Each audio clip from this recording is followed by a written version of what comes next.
नफरत बुरी है न पालो इसे, दिलों में खालिश है निकालो इसे, न तेरा न मेरा न इसका न उसका, ये सबका वतन है संभालो इसे।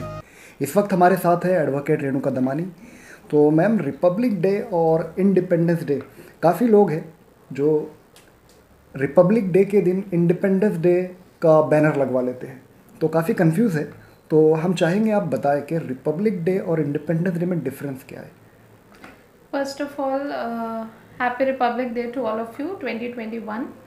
अब अब्दुल, जैसा आपका क्वेश्चन था कि इंडिपेंडेंस डे और रिपब्लिक डे में डिफरेंस क्या है, काफ़ी लोग कंफ्यूज होते हैं। इंडिपेंडेंस डे वो दिन है जिस दिन हमारे देश को ब्रिटिशर्स से आज़ादी मिली थी, ठीक है। आफ्टर 200 ईयर्स जब इंडिया आज़ाद हुआ था ब्रिटिश राज से, तब उस दिन को हम इंडिपेंडेंस डे मनाते हैं, जो 15 अगस्त 1947 का है।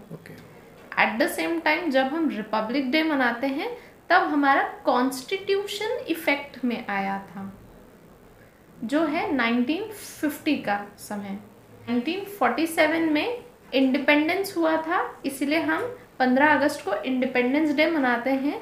और 26 जनवरी 1950 में हमारा कॉन्स्टिट्यूशन इफेक्ट में आया था, मतलब उस दिन से कॉन्स्टिट्यूशन लागू हुआ था, इसीलिए हम रिपब्लिक डे मनाते हैं। तो आज हम जिसकी बात कर रहे हैं वो रिपब्लिक डे है, मतलब 26 जनवरी से हमारा कॉन्स्टिट्यूशन जो है वो देश भर में लागू हुआ था।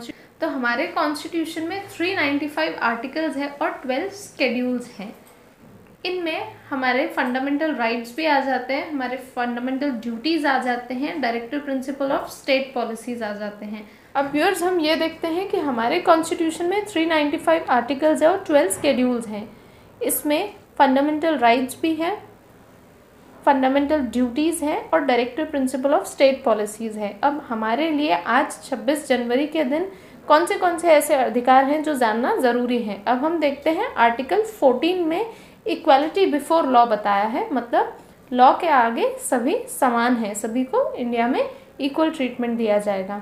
दूसरा हम आर्टिकल देखते हैं, article number 19 which is freedom of speech and expression. आप अपनी चीज़ें एक्सप्रेस कर सकते हैं without any restriction, subject to public morality. And the next is article number 21 which is protection of life and personal liberty. हर किसी को जीने का अधिकार है और एक अच्छे standard of life with dignity constitution ने बताई है under article 21। So these are the 3 important articles you need to know on this Republic Day. आपने जो बताया आर्टिकल 19 फ्रीडम ऑफ स्पीच, आज के दौर में काफ़ी ऐसे हम केसेस देख रहे हैं जिसमें जब भी कोई कुछ बोलना चाहता है तो उसे दबाया जाता है, जबकि बोलने का अधिकार उसे हमें कॉन्स्टिट्यूशन ने दिया है जी। तो फ्रीडम ऑफ स्पीच के तहत अगर से कोई कुछ बोलना चाहता है और कोई उसे रोकता है बोलने से, तो क्या कानून कायदे है इसके रिगार्डिंग फ्रीडम ऑफ स्पीच में? अब्दुल, हमारे कॉन्स्टिट्यूशन ने हमें freedom of speech and expressions तो दिया है, but with restrictions to public morality. अगर हमारा स्पीच या अगर हमारा एक्सप्रेशन पब्लिक मोरालिटी को डिस्टर्ब कर रहा है या फिर किसी को किसी तरह का नुकसान पहुंचा रहा है, या उस स्पीच या एक्सप्रेशन से राइट्स हो सकते हैं या दंगे हो सकते हैं या किसी तरह का और लॉ एंड ऑर्डर का प्रॉब्लम क्रिएट हो सकता है, तो ऐसे स्पीच और ऐसा एक्सप्रेशन जो है वो रिस्ट्रिक्टेड है या प्रोहिबिटेड है अंडर आर्टिकल 19। तो इसमें जो रिस्ट्रिक्शंस दी है वो भी अंडर आर्टिकल 19 बताई गई हैं। तो हमारा स्पीच जो है वो it should be clear and should not be with the intention कि पब्लिक को नुकसान पहुंचा जाए या किसी तरह का झगड़े फसाद हो। आप सभी का आखिरी तक वीडियो देखने के लिए बहुत बहुत शुक्रिया। Thank you.